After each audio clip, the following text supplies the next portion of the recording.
দুইটা বান্দা সুন্দর করে বলে দিয়ে জানাজার নামাজের ফরজ দুইটা। ছোট ছোট বাচ্চা ঠিক মতো কথা বলতে পারে না, আপনি যদি জিজ্ঞান বাবা এবার বলো জানাজার নামাজের সুন্নত কয়টা, ছোট বাচ্চা আপনাকে শিখাইয়া দিবে জানাজার নামাজের সুন্নত হলো 4টা। আপনি যদি জিজ্ঞান বাবা আমি তো দোয়াটা জানি না, জানাজার নামাজের দোয়াটা কি, যেই বাচ্চা এখনো দাঁড়ায় প্রস্রাব করে বিছানায় প্রস্রাব করে, ছোট বাচ্চা ঠিক মতো কথাও বলতে পারে না। কিছুক্ষণ আগে মনে হয় আসর নামাজের পরে একটি ছোট বাচ্চা জানাজার নামাজের দোয়াটা এমন করে সুন্দর করে শোনায়া দিল, আল্লাহুম্মা গফির লি হাইয়িনা ওয়া মাইয়িতিনা ওয়া শাহিদিনা ওয়া গায়িবিনা ওয়া সগীরিনা ওয়া কাবীরিনা ওয়া যাকারিনা ওয়া উনসানা আল্লাহুম্মা মান আহইয়াইতাহু মিন্না ফাহিহি আলাল ইসলাম ওয়া মান তাওয়াফাইতাহু মিন্না ফাতাওয়াফাহু আলাল ঈমান। একজন সন্তান মা বাবার জন্য দোয়া করবে, একটি সন্তান মা বাবার জন্য চোখের পানি ফেলাইবে, এর চাইতে মা বাবার এর চাইতে বড় কিছু পাওয়া নাই। দুনিয়ার জমিনের টাকা পয়সা বাড়ি গাড়ি সব কিছু দুনিয়ার জমিনে রেখে চলে যাইতে হবে রে বাবা। ঠিক মতো আমল যদি না করো বাবা, অন্ধকার কবরে খালি হাতে ফেরত দিতে হবে, ফেরত দিতে হবে। ওই অন্ধকার কবর যেখানে ইমান আমল ছাড়া ভিন্ন কোনো ক্ষমতা চলে না, যেখানে ইমান আমল ছাড়া ভিন্ন কোনো পরিচয় চলে না।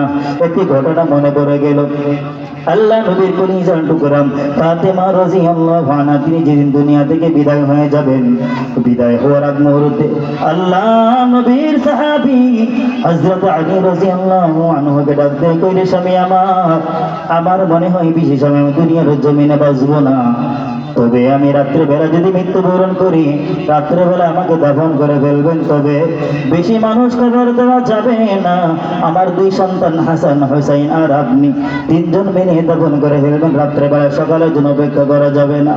যেই কথা সেই কাজ। কিছুক্ষণ পর ফাতেমা রাদিয়াল্লাহু আনহা দুনিয়া থেকে বিদায়। হযরত আলী রাদিয়াল্লাহু আনহু নিজের স্ত্রীর জন্য কাফনের ব্যবস্থা করলেন, কিন্তু এখন রাত্রেবেলায় দাফন করবেন।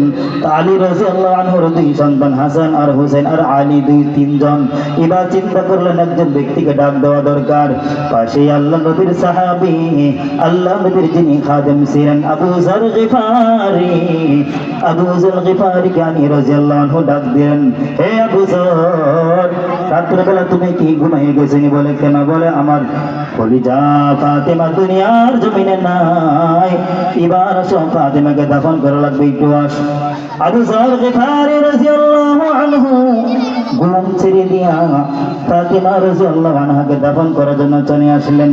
এবার যখন দাফন করবেন, দাফন করার সময় কবরের সামনে রেখে আবু যর গিফারি লম্বা আলোচনা ডাকতে কইরে, খবর রে, এখন তুমি খবর তোমার ভিতরে যাকে রাখবো তিনি হলো সাইয়্যিদাতু নিসাই আহলিল জান্নাহ, তিনি হলো জান্নাতি মহিলাদের সরদার ফাতেমা রাদিয়াল্লাহু আনহা।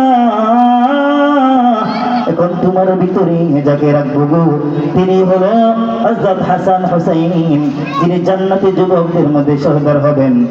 হাসান আর হোসেনের মা, সুতরাং তার সঙ্গে বেয়াদবি করা যাবে না। এখন তোমার ভিতরে যাকে রাখবো তিনি হবে হযরত আল্লাহ নবী বিশ্ব নবী মুহাম্মদুর রাসূলুল্লাহ সাল্লাল্লাহু আলাইহি ওয়াসাল্লাম কলিজার টুকরা ফাতিমা, একে তোমার ভিতরে রাখবো। এখন যাকে রাখবো শেরে খোদা হযরত আলী রাদিয়াল্লাহু আনহুর স্ত্রীকে তোমার ভিতরে রাখবো। সাবধান, কবর এর সঙ্গে কোনো সময় বেয়াদবি করা যাবে না। কবর থেকে যাইবা দেখতে কইরা বুঝার, আমি ফাতিমাকে চিনি না, আমি সাইয়্যিদা নিসাউল জান্নাহকে চিনি না, আমি হাসান হোসেনের মাকে চিনি না, আমি চিনি হলো মানুষের ঈমান আর আমল। এরে ভাই, ফাতেমা রাদিয়াল্লাহু আনহাকে যদি ওই কবর যদি না চিনে থাকেন, আপনি একবার চিন্তা থেকে করে দেখেন, আপনাকে চিনবেনি। কথা বুঝেন নাই? আপনাকে আমাকে চিনবেনি কবর। ওই ফাতেমাকে যদি না চিনে থাকে আপনাকেও চিনবে না, আমাকেও চিনবে না। ওই কবর আযাব থেকে যদি মুক্তি যদি পেতে চাও, দুনিয়ার জমিন থেকে নেক আমল করে যাও। ঠিক কিনা বলেন? যে আলোচনা করতেছিলাম